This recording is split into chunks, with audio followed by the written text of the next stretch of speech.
Israel does not actually benefit the United States of America, meaning the citizens and the country of the United States of America. However, having a rogue state that is outside of the United States allows the powers that be, the capitalist class, to use Israel. For example, Israel spies on Americans and then shares that information with the American government because it's illegal for the CIA to spy on Americans, right?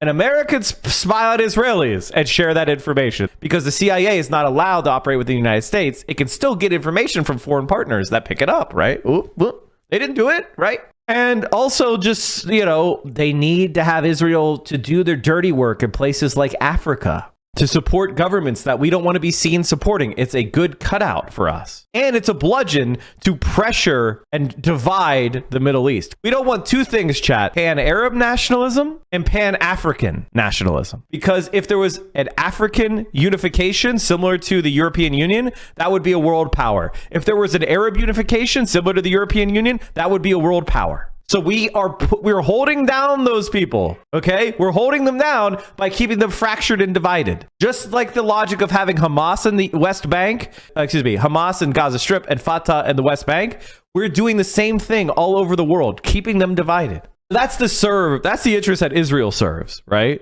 But as far as as an American, a human being, this makes the world so much more unstable. It makes the world so much more dangerous. It causes so many more crimes against humanity. It brings down all of our standard of living. If there was pan-Arab nationalism, if there was a pan-African union and they were allowed to develop, that would make the world tremendously rich. Look what's happening with China developing. We're going to have very cheap electric vehicles and super cheap solar panels. That's already happened. But we're not allowed to get that because it's undermining the status of American or Western so-called capitalists. They don't want to hold China down because China will make the world too prosperous. We can't have that. We got to hold it down because we won't be able to maintain the status quo of extreme deprivation and hierarchy. That's the fucking plan. It's a big club and you're not in it.